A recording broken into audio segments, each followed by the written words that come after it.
Hi, welcome. Thanks for joining me. On this episode of Build Your Own, we're going to do a quick review of the Zenvo TSR-S. Now, before we do that, I just want to remind you that if you find this Zenvo TSR-S review helpful, informative, or entertaining, please like, share, subscribe to my channel. I'd really appreciate it. Also, real quick, the reason why I'm actually really doing this quick review is because I wrote a really in-depth article on my website, buildpriceoption.com.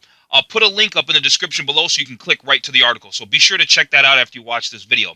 I cover the specs, top speed, cost, engine info, a great deal of details on how the centripetal wing, see that wing right there? How the centripetal wing works because it moves. It's active aero. And they're only making 5 of these, or less than 5 of these a year. So I don't think any of us are going to really need to worry about if the Zenvo TSR-S is for sale. I don't think we're going to really need to worry about that. All right, so now that I got that out of the way, let's talk about this. So this year at the Geneva Motor Show, they unveiled this car. It's a crossover between their old TS1 GT car and its racetrack bred sibling, the TSR. So I'll make sure to put up links, some quick images to that so you can see that. The TSR-S is a street legal version of the TSR, hence the S in the name. Okay. There's the carbon weave. That's probably the wing. Is that the wing? I can't really tell what that is. The aerodynamic development of the TSR was focused on providing unprecedented driving dynamics. So this whole wing, you can see the hydraulics here. This thing will tilt and angle and do all kinds of things to, I guess, help the downforce. All right. So it says the unique, innovative new features all collaborate to improve stability, cornering, and braking. Exclusively available on the TSR-S, its centripetal wing revolutionizes stability and high-speed cornering. I guess I should stop right here and note that I was reading an article on, I don't know, one of the big websites, and they had guys from, and I put all this information up on in my article, guys from like engineers from like IMSA, Indy, and different motorsports, and engineers were like, well, we don't really know about it. So there's some people that are on the fence about how this wing is going to work in real time, but we'll see. All right, so here's some specs. Looks like delivers 1177 brake horsepower at 8500 RPMs. They don't tell us the torque and at what RPM. I'm sorry, yeah, at what RPMs the torque's available.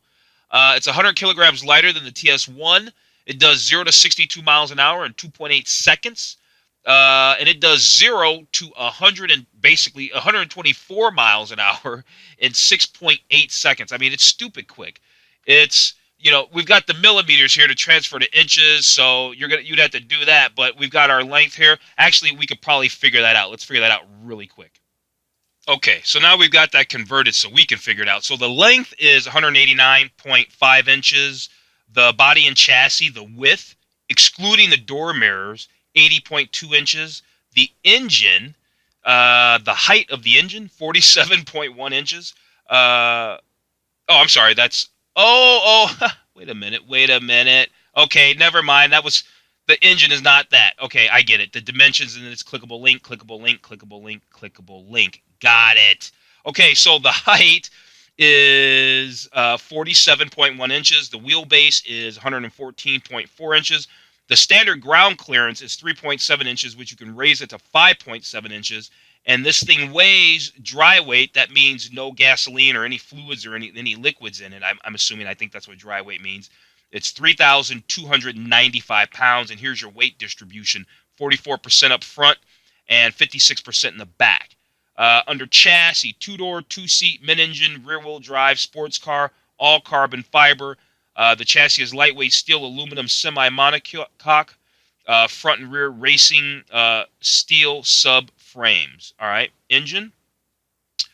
This is an in-house built 5.8-liter V8 flat plane high revving racing engine with twin centrifugal superchargers and sequential fuel injection. 1,177 horsepower. Paddle shift 7-speed gearbox. Top speed 202. That's electronically limited for whatever reason. 0 to 60, like I said in the beginning, 2.8 seconds. 0 to 124 in 6.8 seconds. The brakes, 395 millimeter up front and 380 millimeter in the back. Let's find out what that is in inches. Okay, so the brakes up front is 15.5 inches, and the rear brakes are 14.9 inches. The wheels, 8.5 by 20 up front, and they're 245 35 20s, and then in the back they're 12.5 by 21s. They're big old whoppers at 325 30s. We've seen bigger tires. FYI, I used to be in love with, and this is just a side, I used to be in love with the BMW X6M. You can get those, and they can run 335s or 325s on the back of just those, right? A Dodge Viper runs 335, just to give you a point of reference on that, right? That's crazy. All right, let's move on. There's a nicer shot of that car. That looks pretty good. Advanced aerodynamic design. The new front splitter is designed to improve front and rear downforce distribution by directing air under the body. So they're totally managing the air. You can see it coming through right here. They're totally managing the air, just like a race car. The front bumper is updated together with the front wheel housing outlets. Together, they decrease the front wheel wake, whatever that is, and direct air to the intercoolers. At the same time, the front wheel housings outlets extracts air from the front underbody, improving downforce and decreasing drag. So it should handle really, really awesome. The rear body and the car features major updates with an air scoop, new diffuser that is optimized to extract air from the underbody and decrease the rear tire wake. Hold on a second. Okay, I just did a quick Google search on tire wake, and I think it's like when air is getting under the tire, right? It's obviously disturbing the car, so you don't want it. They're basically saying we're canceling this out, we're controlling the air. The groundbreaking Centripetal Wing has 2 rotation degrees of freedom, enabling it to function as an air brake and cornering stabilizer. When the TSR-S corners, the wing rotates around the car's longitudinal direction, generating an inward force together with the conventional downforce. This boosts inner tire grip and cornering ability. Right? It plants the car. All right? It plants the car. All right? There's some air being managed over the top of the car, coming through whatever it looks like, heat extractors or whatever, coming through the top of the hood there. We can kind of see, and then we should get an image here a second. Yes, here we go. So the wing concept is focused on delivering high downforce while increasing the tire load on the inboard tires when cornering. So really cool car. The whole thing is, they don't really say much on this site. They don't really say much on this site, which is why I made a really, really great article. And that's why you're going to want to check the article out. But I want to take a look at this, and I want to look at it with you guys and kind of see what they got going on.